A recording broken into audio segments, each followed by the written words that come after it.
You're listening to the Phatcast, live from the studio with Colin Reynolds. This episode brought to you by Urban Music.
Good afternoon. You're watching the Phatcast. My name's Colin Reynolds and I'm your host. And today, my special guest is Mr. Alf Jackson.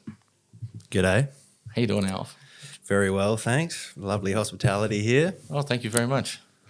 How do you even have the energy like that? That was a pretty brutal Something display. in this, I reckon. Oh, yeah? Yeah, a bit of that Japanese lemonade. Is that what that is? Yeah. Yeah. Well, I think that's what it says. That's what it tastes like. Yep. So now, in the last little while, you've essentially been living in the bush. Yeah. In a house in the bush. In a house in the bush. Yeah. Yep. That sounds lovely. It's been, yeah. Well, more like a cabin. It's been unreal. Yeah. for music making, and just sort of observing nature again. You know, coming from, I was in Melbourne before I moved to Bruny Island, and been bushwalking a lot, trekking up through the hills, looking at the stars. You know, back to basics. Just like every part of that mountain man fucking stereotype, right? Oh. If mountain men were musicians, they'd be drummers. Sure, right? Yeah. Primitive, like Oh, you say primitive, but I swear you need to do like third year calculus to solve some of those like maths equations you got running on there. But that's all. It's just paradiddles and mathematical equations, not much else. Sure, but between there's the point where you find out what the thing is, and then there's the point you can do the thing. In between there and there is juggling, because the human mind does something called chunking, where we'll look at for example, a crazy lot of data, and we'll automatically break it down into chunks. Yeah. And so, for example, on guitar, learning a particular passage, it's just too much to remember all at once. You can't remember every note as you're doing all the thing, but you remember 1, 2, 3, 1, 2, 3, 1, 2, 3, 1, 2, 1, 2, 3, 1, 2, 3. You know, and so you're actually just counting out. You're not even thinking of the exact action because you're just accessing those 3 bits in that chunk in your head. So you're only actually having to remember 3 or 4 chunks, even though you might be playing, the 30 notes or whatever. Yeah. Yeah. And then there's all those like in-between bits. Right. You have like your targets or something that you've chunked. Is that right? Yeah, no, absolutely. Okay. Absolutely. Yeah. Yeah, I resonate with that. Yeah. Yeah. Like, so I'm feeling like you surely need to engage in the same kind of memory process when you go, okay, now I understand I'm supposed to do this particular pattern over and over again, but it's not until I guess you've done it 100 times, 1,000 times, 10,000 times. Then it starts to become automatic and you're not thinking about each one. But as you're learning it, that's still a lot to grapple with. Yeah, absolutely. It's just like the word I use all the time is a vocabulary. Yeah. So it's just like, or, if you're into martial arts or any sort of training like a flinch mechanism or training yourself into a way of being, way of moving, thinking or whatever. So it's like just practicing these things, like just basics over and over until they're really ingrained in you. And it's like a bank that, like you say, you're not thinking about what you're playing. It's just sort of you're imagining what you want to come forward, and it just comes out. Right. You're thinking of you think of the goal rather than the steps in between. And those steps will sort of manifest themselves as you're focused on the goal. Man, yes. I was thinking about that the other day, how it's like that's kind of like in life too. Like, here we go, we're getting right into it. But you know how if you have a lot of stuff you got to get done in a day, sometimes like if you look at everything at once. Oh, overwhelmed. Yeah. Yep. And your brain will then just click into trying to cope with stuff mode. It's just not its problem solving. You're not at your best to get that task done if you get overwhelmed before you start doing it. Absolutely. Yeah. Yeah. And it's, that sort of thing, like where when you're looking at all of those things, it's like if you're walking through a crowd of people, say everybody on the street's walking the other way and you're trying to walk through. If you're looking at everybody's face as they're coming past, you're just going to get stuck. Absolutely. But you just look through them and you just go through, and it happens that way. You look through them and then it just parts. Yep. And it's sort of like that with really achieving anything or sort of, creating anything, I guess. For sure. And when the crowd gets really thick, which happens at a gig sometimes, you got to use what's called the spear hand technique. What's that? Basically, you walk, you're like, I'm going to walk this way. Yeah, cool. And you weave your way through. Yeah. Okay. Cool. Obviously, you need to be fastidious that you're not like accidentally grabbing and pushing and shoving or touching people the way they don't want to be grabbed or pushed or touched. Or you can lead the charge. Right. Yeah, that'll be handy. Well, actually, one day I and this was part of my design where I was at uni, I was with a girl and I was fairly fond of this girl, and we hadn't known each other long, and we were still in that working each other out sort of space. That's a good time. It is. And it was like Society's Day at uni, massive crowds. Oh, man, I miss that stuff. And the thing is, like, we were just talking, it was like, oh, let's get a drink from the such and such bar. But it's like, we just like looked at where I was and there's a sea of people in between us. And I said, don't worry. Grabbed a hand with this hand, spear hand this way. Sick. Just dragged her right sort of like. Yeah. And things actually worked really kind of well in that, certainly at the time. Immediately following that. It was the right move at the time. Worked? Yeah. It was the right move at that time. And I would try that for sure. I'm already learning stuff. Thanks, Colin. I don't know what causes me to get nostalgic. Yeah. I think it's fun, you know. It's nostalgia. Like, this is a bit of a tangent, but I mean, thinking about how obviously, well, I don't know, but like nostalgia is a super present thing for a lot of people, especially if they have just times that they really loved, things they loved doing every day, and items they loved. But the other day I was looking at some pictures of like real pop culture stuff, you know, like on Instagram. Yep. And I was looking at stuff, like I looked at Travis Scott, and there was something that was so reminiscent of some toys I had when I was a kid. Right. And my nephew's been playing with my old Matchbox cars, you know, the little toy cars. Yeah, absolutely. So I went round and I saw them, and it was the Travis Scott aesthetic, like these chrome cars with like fluor orange and blue and stuff. And there was something just so similar. Yep. And I wonder a lot of the time if these things that come around and really stick with people. It's like flick some switch with you and transport it back into this world where all these cars are like super interesting to you. Yeah. And that's maybe why things stick a bit, you know, like we saw recently, like a real Nintendo 64 aesthetic, like really coming back. And because there's this program. I think it's called something like, it's like Microsoft 3D Maker or something, a very simple rudimentary title like that. But what it is, it's a bit of software. You you import your 3D models. You might have made them in 3ds Max or whatever, made them somewhere else, and imported stuff. And it comes along with a lot of baked-in assets as well. But it's like a movie maker of the most rudimentary three-dimensional graphics. But this community has formed around someone's got interested in stuff. They sent a tweet to the guy who had the IP, or it might have been like a Microsoft staffer, and they said, hey, we love this, make it open source so we can improve it. They did this. They've made it open source. There's now this massive community making these insane movies. Oh, wow. And it's just a Nintendo 64 aesthetic. It looks like these movies are cutscenes from Nintendo 64. Ah, sweet. Yeah. So those are all completely insane. And I should say, not safe for work.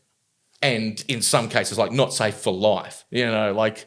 But some of the products of some of these movies that have been made in this community are like in really poor taste. Yeah, some dark web type stuff. Yeah. Okay. So like you got to wade through some of that, but the talent to find the really dark stuff, right? Right. Yeah. Well, the most popular one of all time is pretty dark. Okay. Yeah. You'll have to send us a link. Yeah. Out of your favorites tab, hit me up. That's it.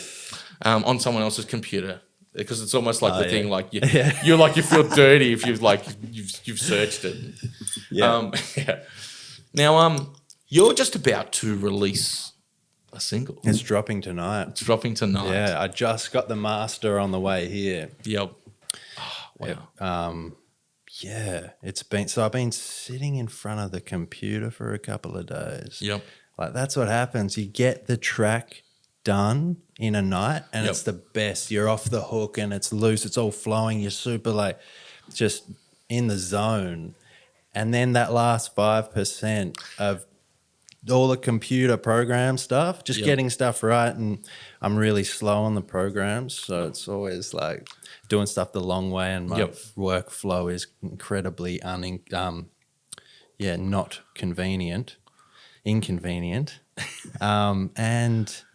But yeah, so today I finished it off and I sent it to my good friend John Smethers to do the mastering. Fantastic. And yeah, I don't know. Mastering, I have no idea, but he made it sound really Excellent. huge. Like it's funny, production's one of those things where you've got like the first 90% and then the second 90%. Yeah. This is like a second 500%. That last bit of polish just to make it all neat so you can send it out into the world. There's so much in that, isn't there? And yeah, I need to take the time to just learn the basics of the program. Because, like when you skip over that and then you're doing everything by like in tiny pieces. Oh, yeah. Yeah. And, yeah. Oh, yeah, like certain bits of software, especially stuff that some people keep right on top of their licenses, keep their software right up to date. They've got some amazing tools and when you're familiar with and know how to use that stuff, not me, but those guys that can absolutely just boot through the same workload in a much shorter time. Yeah. Because the computer's doing the heavy lifting. Yeah, totally. It's like I've tried to learn that stuff a few times, but it's like tax or accounting where it just doesn't. I'm getting to an age now where it's at least approachable. Like I'm going to be patient and try and learn this stuff, the production, the rudimental side of these DAWs. Yep. But yeah, it's just like another language. Even looking up tutorials and stuff. And like myself, as someone who's sort of familiar with the technical gear side of music, even for me, like getting into a DAW and, I can use that thing and I can record things and I can make the sound. But trying to get that sounding like something like maybe put a band CD on and, to get that kind of mix, obviously, beyond my level of expertise or equipment. But that's a good point.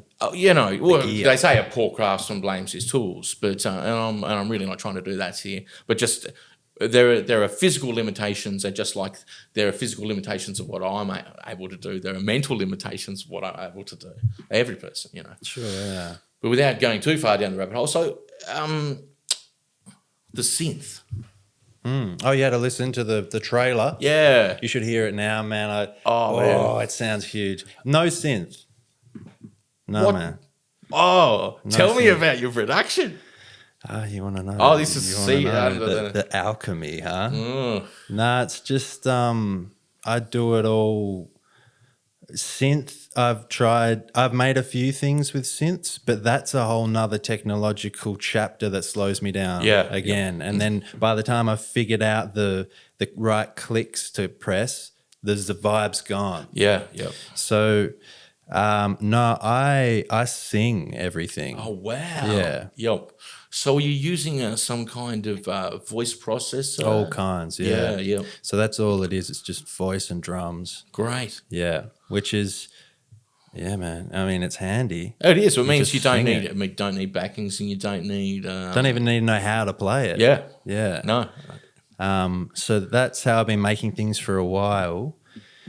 And I think I will. I'm planning, that's part of, I've got a few things I'll probably release as a bit of an EP soon. Cool. Sort of off the back of this single dropping tonight. Yep. And what's the name of the single? The by single's the way, for called everyone at home? Want to Kill, Then You Kill. Wow. And I've had some people... That's a title that stands straight out as, wow, okay. Okay then, what's this about? Yeah, good. It's good to have a question about it because I've had a few people be like, so assuming it's some murder type setup, which I'm you sure... could kill in the way you dress, right? Yeah, man. I'd like to say that you're doing that right now. But yeah, and even if it was some murder type thing, then... That's like in music, there's plenty of death metal bands and stuff doing that. Who says music can't be about fiction? And half of it is, or if not more. Yeah, like we were just talking about movies and stuff before. Fiction's great, but no, what it means. It's a conversation I was having with the man who owns the land that I live on, and I work with him and for him for my rent. This is the bloke I know, right? This is Justus Neumann. Oh, no, I don't know him. Father of Julius Schwing. Aha, of course. Yeah. I know Julius. Yeah. Yes. I didn't know his father. Yeah, well, his father's a bit of like he's a really heavy sort of stage actor from Vienna, like big. Wow. Back in his heyday, and slash philosopher slash builder. Like he's a Sounds total like a fascinating character. person. Yeah, man, he's hilarious. And we're having this conversation, and he was talking about, oh, it doesn't matter what we're talking about, but he just said that line, "Want to kill, then you kill," because we were talking about how anything in your heart that you truly want for, you get. And sometimes you don't even know what it is that you want, but it's just the subconscious level of your desire. And when you can really take a step back into stillness and see what that is, you can see what you're bringing to yourself and what you have been bringing to yourself from certain sort of, vibrations or whatever you've been on, or what kind of even intake that you're taking in, like from your senses. So it's like some of that new agey type, like hippie manifestation stuff, but it's just truly saying that whatever you want for, if you want to kill, then you kill. Sure. Now, just to, for example, package that same thing, if we scale back on fatalism and, say, spirituality angle, the same kernel of that concept is like, we're all busy, right? Busy. We're all busy, but the thing that you really want to do with your time, you'll make time for that thing. Oh, yeah, true that. Yeah. Yeah, that's right. Unless you're walking around going in your mind, I'll never make time for Well, that. absolutely. But if you're just thinking about how much you want to do it, it starts happening. Right. If you do it, but it's all action as well. Can we imply then that there's some sort of message in there perhaps about getting out of your own way? To yes, whatever you're going to do, you will face obstacles, but don't be one of those yourself. Yeah. Deal with the obstacles. Don't be the obstacle. Hey, man, that's exactly the sort of thing that I recognised when I first moved to Bruni. Got out of the noise of Preston in Melbourne and got to the bush, and the thing that was just I was just feeling was I could take the brakes off. Yes. Which is just what you're saying. Get out of the way of yourself. And then it just starts coming out instead of you're just trying to make it happen. Yep. You just like swing open those doors, and yeah. Well, yeah, no, that's it, man. Because some people, might, their whole life maybe, and was harder for people in the past than it is today, travel and all the rest. But, some people's life, they born in, and they live in a town, they work in that town, they get married, they have kids, they go to school in that town. This is a less and less common of a story these days, just simply because of how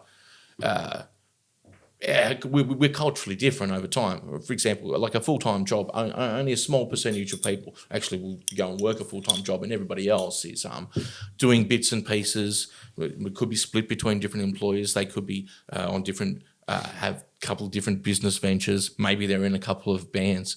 There's also, these days everyone's got these multi-hustles. That's right. But imagine always being in the way and there are all sorts of fantastical things that people want, but so many people are either they're afraid they won't be able to achieve it, B, they're afraid about what they're giving up in order to try to achieve it.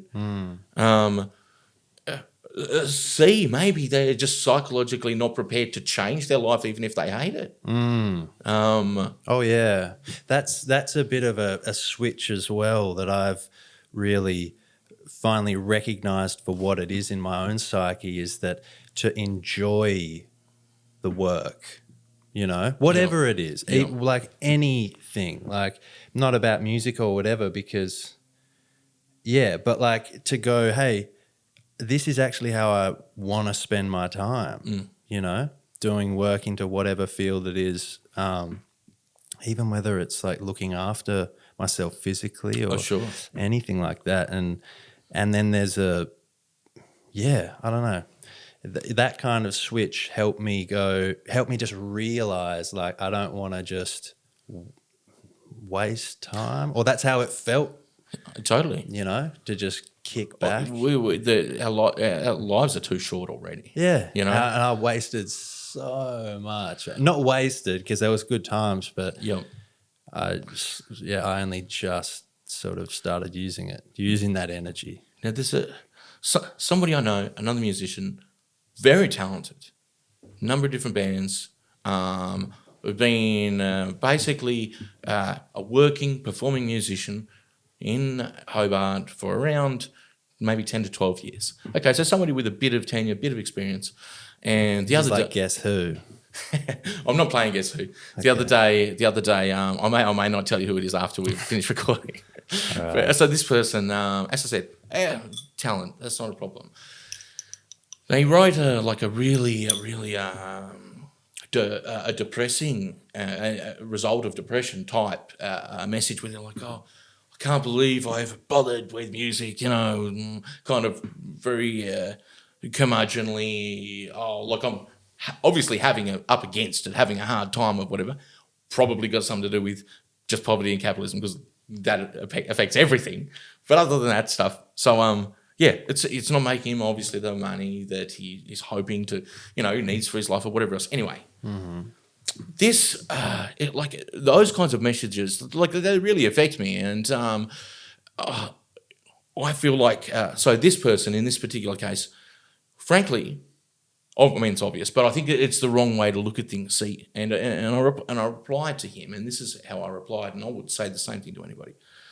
Okay, so everything else I do, the job I work at, the house I live at, the car, everything else I do so I get to play music. The playing of the music, that's the reward.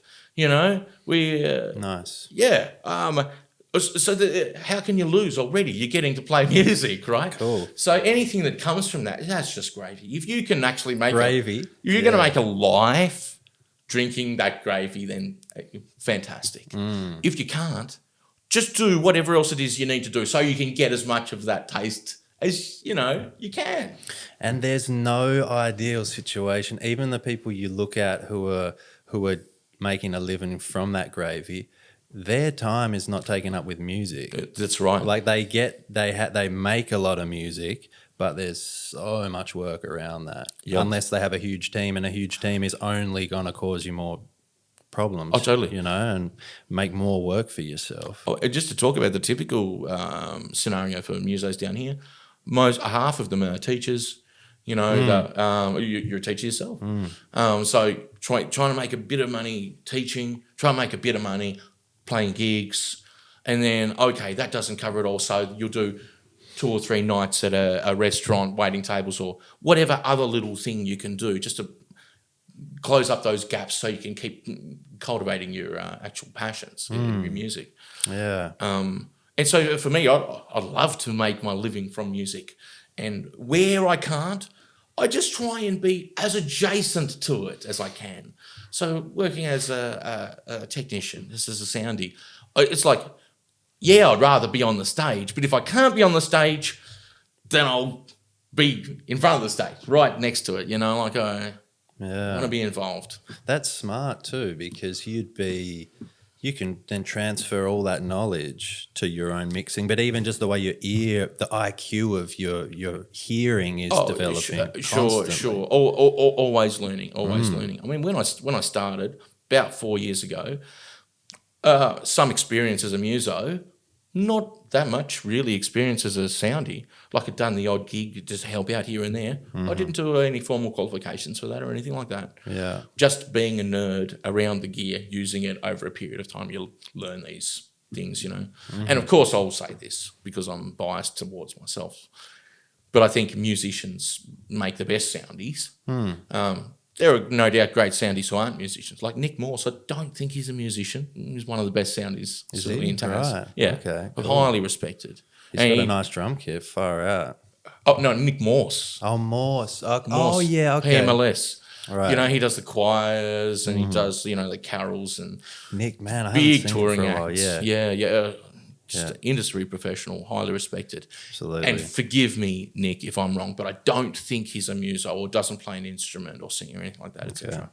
You wait, he's about to drop the beat. That's right. Oh God, I'd love that. I'd love that. Morsey's one man band, the harmonica and the kick drum on the back. Yeah, see that. But yeah, so but other than these, you know, the exceptions that make the rule, I think they're natural partners too, playing music and mixing people playing music.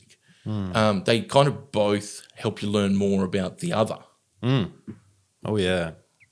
And if you're making your own music, you got to mix it too. That's exactly right. Yeah. And I mean, obviously, it's such an advantage. Like, don't have to be a soundy, but just the simple fact, the volume of music and musicians I've been exposed to in the course of my days, incredibly inspiring. And, you know, I just have so many great musos to talk to. You know, I've learned so much. And, you know, as you learn more, so too the scope of your ignorance grows along with your knowledge. And, That's a good one, yeah. yeah, I'm ignorant about so many more things than I ever dreamed of. Yeah, for sure. It's just become like more panoramic now. You're just like in the center of a vaster vista of possibility. What a great term, a vista of possibilities. Yeah. So now, you obviously you sing at least a bit for your own stuff.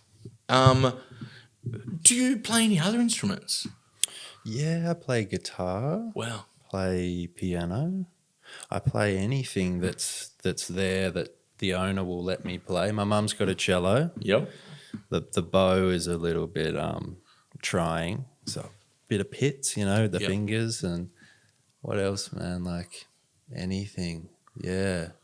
But yeah, I have there's a piano. I've always had pianos at places that I've lived. Fantastic. And always had a guitar.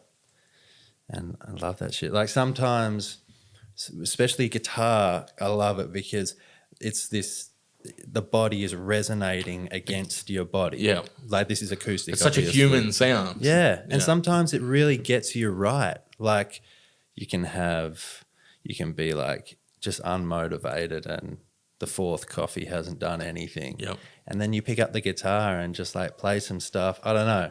It's like whistling. It can really lift your spirits. Which drums, because it's my main instrument, it's rarer that happens because my time spent on the drums is mostly practicing. More structured workflow just in general. Yeah, exactly. Whether you're recording something or... Just obsessively trying to develop. Yep. You know, like I just want to get better and better. Yes. But the other ones are like recreation. Right. So it's more there's therapy or something. Oh, it's absolutely a difference between playing instrument as a hobby and studying that instrument. You know, that's a different thing. Yeah. And for me, I've messed around with a few instruments that really it's just guitar that I kind of know reasonably well. And I've gone through cycles myself with that, where sometimes for even a year or two at a time, I just sort of coasted along and not really learned anything, you know, and just sort of just played or whatever. Yeah. I've done that before, and then I've spent time where I'm like, all right, I want to develop this technique to a higher standard, and I really want to get this transition, you know, much cleaner. And then I'll, you know, put those hours in. And, you know, you might, in the space of 3 hours, improve more than you improved in the last 3 months. Yeah. You know, when you're actually focused on, you know, goal-oriented and making good use of your practice time. So practice isn't just, get there and just keep playing that instrument. You know, that does something for you, but it's not the same as like, okay, let's work on this paradiddle or whatever.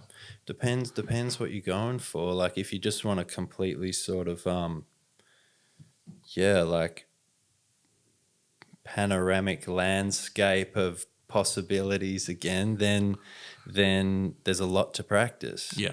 There's an infinite amount of stuff to build into yourself to be able to bring out. But if you want to just be able to play the heck out of a tune, like be a killing funk drummer or a big band drummer or something, then you can, you can obviously narrow your scope a little bit. Or So that's the thing why with the drums, I can never do enough. Yep. And like by the time I want to, like I'm always moving on to new stuff before I've sort of done anything with the other stuff. And it all keeps going in. But maybe it's that chunking thing as well, where some stuff is, if it hasn't been built in over a really long amount of time, it can drift away, you know? Yep. And the new stuff is what is in your cells now, you know? I mean, in terms of your own development, it's always the most recent discoveries that are the most interesting to you. Yeah, I guess so. And it's all supported by your fundamental long thing. No, absolutely. But for example, if you might be listening to the radio one day and then suddenly realise, like for me, I might suddenly realise a chord. I never could figure out what chord they went to, but you know, there'd been sufficient time between the last time I listened to it, and my understanding had grown just enough to that time that I heard them be, it's a minor major 7, or whatever, you know, like this. As soon as you find that, then I'm like, okay, where can I use this thing? You know, this is suddenly really interesting to you. Yeah. Or, you know, like you're practicing with your band, you're like, okay, let's play just the 10 songs from the last album. This will be our next set. But then you've got one that you're still writing. That's the one you prefer to be playing because, you know, you're still writing and it's like exciting. Yeah. I like what you just said about hearing something and now you have a new frame of reference to see it, you know, new eyes, new ears to hear it. And that's something that I like recognizing that with reading. Like there are some books or pieces of writing that I read over and over. Oh, sure. And it's just like when you come back over them now with new eyes, with new experiences, you see different things. It can mean such different stuff. Or like it's just like three-dimensionally hitting you in all these other ways. And that's really how it's in music. I think like those type of lyrics, I think that's why so many pop songs are so sort of abstract. Like it's just ideas about love or pain or betrayal or like, you know, it's not so much stories and occurrences in someone's life. It's just relating abstract ideas to one another. Yeah, so that you can hear that song when you're happy, you can hear it when you're sad, you can hear it when you've just had a problem in this or when you've won something over here, and it can hit you in all those different ways. There's another function of that too, and that is when God, I just had a mental blank, which just happens sometimes. Yeah, you're on those remember me nots. What were we actually freaking talking about? Like abstract words. That's right.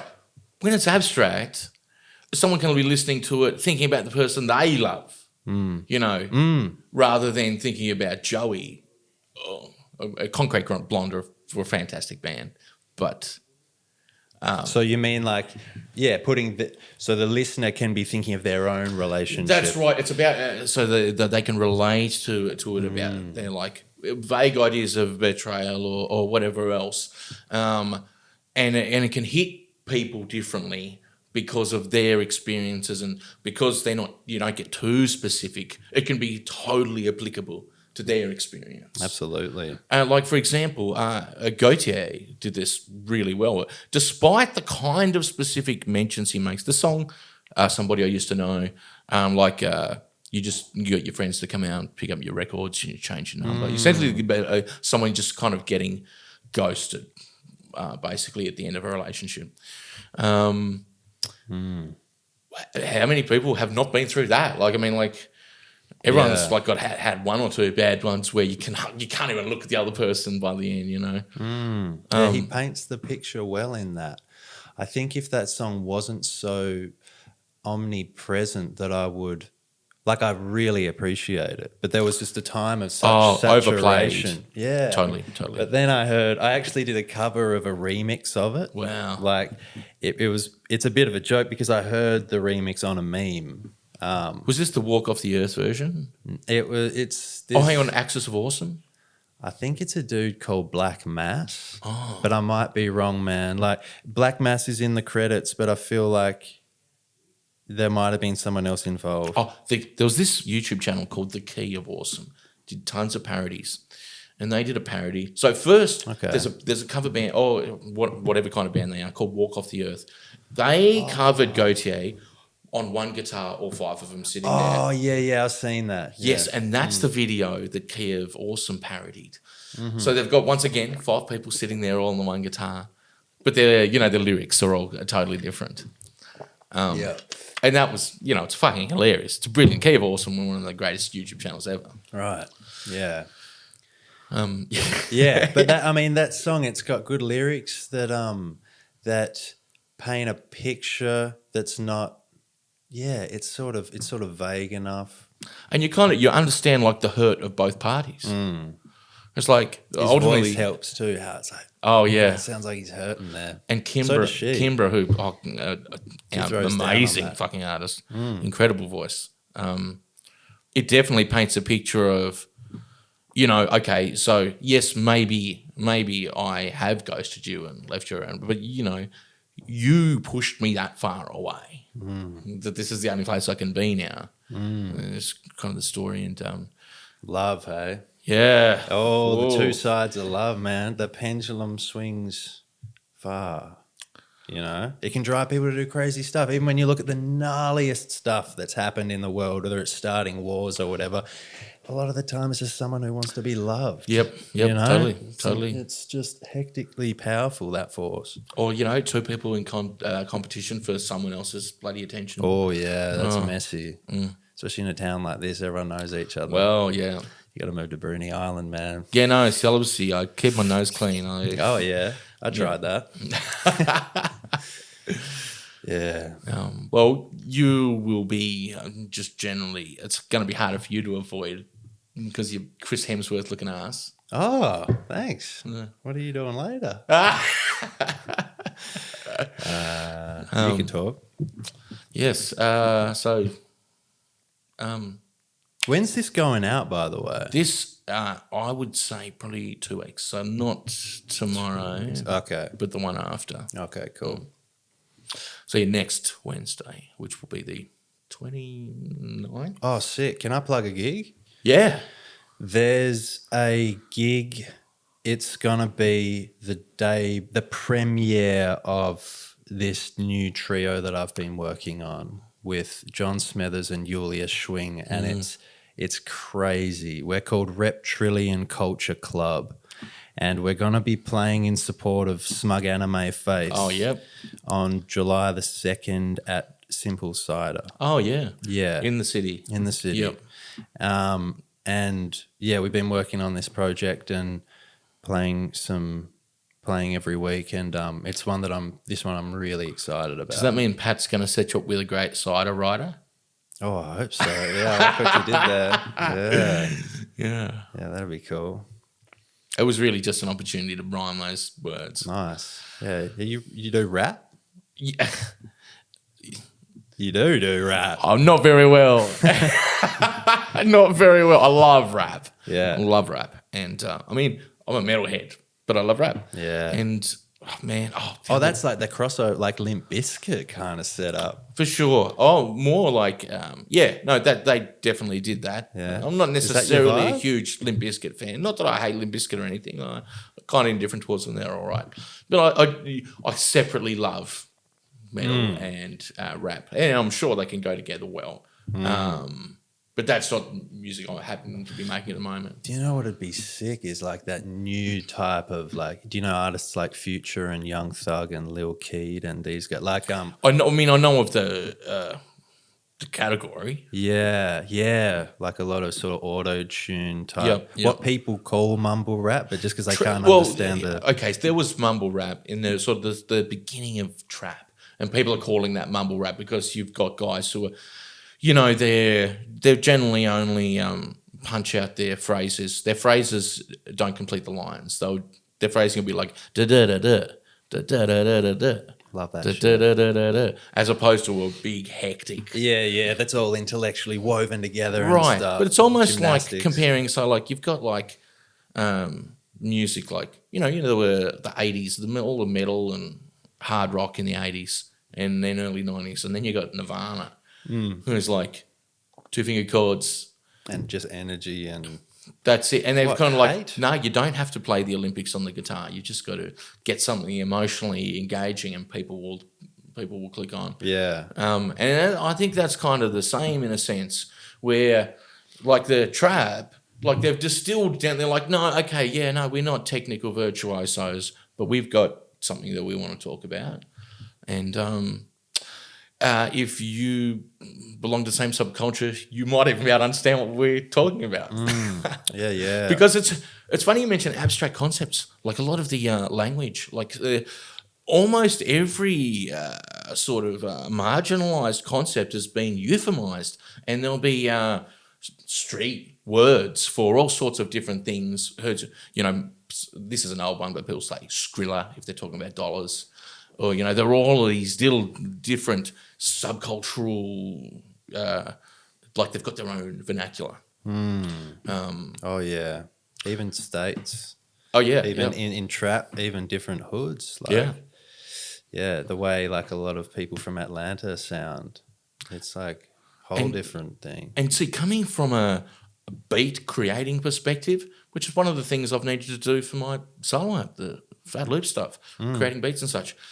Some of those trap guys and the beat, amazing fucking beats they're creating. Man, it's nuts, yeah. And for people to just like wave away the whole genre for mumbling or whatever, it's changed a lot since the first days. And now you've actually got kind of guys, they're doing trap, they're not doing rap, but they're not doing trap because they can't rap. They're doing trap because this is something that is more engaging for them or whatever. Yeah, they're just not afraid to actually be themselves and talk real shit. Like, what's so hectic as well is it's fine to acknowledge that you don't get it. But when there's like people in Tasmania being like, that's not real hip hop. Oh, no, well, that's... It's like, it's so much bigger. The idea that a Tasmanian could be the arbiter of what is and what isn't hip hop is so bizarre. It is such a cultural thing, that music or whatever. And like you sort of said about Nirvana, like when I put on Future, and that's at the moment, that's like, I'm just going back through all his discography, because as soon as he starts going, it's just that energy. Yeah. It's just like something, like he possesses me, Yeah. Some conspiracy shit, like. But yeah, like it's so powerful, and it's just he's a vicious, but he's beautiful as well, but like got this vicious ambition that just hits straight away. Yep. And it's like this guy, and no wonder a lot of the people who get the biggest in that scene were also sort of the biggest in their area running shit. Oh, right. Well, you see, you got Kendrick Lamar, who is he's really a rapper in the old school tradition of rap, but all the trap guys listen and respect him. He's straddled these two worlds of old and new hip hop. And very few artists have done it successfully in the same way. Oh yeah, Kendrick's huge. And J. Cole maybe. Oh sure, another real lyricist type. And these the issues are real. It's about the honesty. So I was speaking to Danny a few weeks ago, and he was talking about the greatest music is about this honesty, and we were just talking about melodies, honesty and melodies. But it is taking the brakes so off. much and even more applicable when we're talking about language, something that you don't have to be like a music theorist to understand what I'm saying. So like it's such a broader application of your like free association for the listener. Right. Yes. Yeah. Oh yeah, and to be able to feel to feel someone's honesty. That's right. You get that honesty in there, and it will move you. Absolutely. Yeah. That's what we got to keep doing. Just It's- making real shit, not copying and not being influenced is great, and it's what has to happen because we experience things through our senses. But just letting it out is the most important thing as an artist. I think there are a lot of people who are more sort of academic or intellectual and create incredible works that I love. But personally, someone like Dean, for example, Dean Stevenson, who, I have no idea what goes on in his head. He's clearly some kind of genius. He's, you see the products that he comes up with. I mean, he ran that stint at the museum for the best part of a year, and every single day, like a classical piece. Yeah, it's beautiful. I really love incredible. Hearing a few of those and hearing hearing a music like that played by players like that where it's not perfect because it's their first run through. That's right, yeah. So you hear little things fall off, and it's a nice way to hear stuff. But Dean and I we go way back. We used to play Pink Floyd covers at the Republic. And stuff. And he was, that was with like Kelly Ottaway and Kev Cooney and Dave Wilson on guitar. Great guitar. Stacked lineup. Yeah, man, it's so fun. I'm just trying to think. I feel like there was, there might have been someone else there for a while. It was a lot of drinking in that time. It was awesome. But yeah, Dean was wild back then as well. Like, there was a lot of intuition in that group. And now seeing him get to do things where he can completely flourish in all these other ways, it's like, you always knew that was in there. Yep. And now he's like got to manage to train that whole side of himself, and it's unstoppable now. Well, think about the transformation that he must have gone through himself just in the 9 months or so, or however long he was doing that project. From day one, amazing, competent composer. But think of the difference in himself from day one to day 100 or... Yeah. Wow. For sure. Just even even without the accolade, just setting yourself the task of, every single day I'm going to write a bloody prelude. Wow. Yeah, it'd be nice then when you're back out of the cage and then you just still have to keep creating. Right. It's just like you've got this huge and you won't always feel inspired. You won't always have this great idea you just want to give life to. Sometimes you'll be sitting there and the first 10 things you think of were the same 10 things you just thought of, and it's hard to get out. I mean, obviously he's found a way to do it, but that's a challenge. An endurance challenge, so many days. Oh, yeah, absolutely. Yeah. No, it's very cool. Now Danny's doing something similar, Danny Healy. Yeah. Well, he's doing the jazz angle. So instead of a single piece of classical, he does like 5 jazz pieces. Yeah, he's a weapon. I love his charts too. Like, it's just like, I can't read that. I'll just play it for me. It's like these scribbles. Actually, it's probably getting tighter now that he's writing so much. Might be getting messier. Yeah. You've seen math teachers? Oh yeah, totally. Yeah, it goes downhill. It's been fantastic having you along, Alf. Thanks for the chat, Colin. Yeah. We should have jam sometime. For giggles. sure. Absolutely. Yeah. Where do you? Oh, I won't ask you where you live. No, that's fine. No, I live in Belrive. It's all good. Do you? Yeah. Yeah, that was my old stomping ground. Oh, yeah. Right next to the stadium. Sure. I'm not that far from there. Okay. I'm pretty much just on the hill above above Eastlands. Oh yeah. Yeah. Cool. Handy. Yeah, it's quite close. Yeah. Yeah. Well, that's all for this week. Thank you for joining us, and I'll see you guys next week.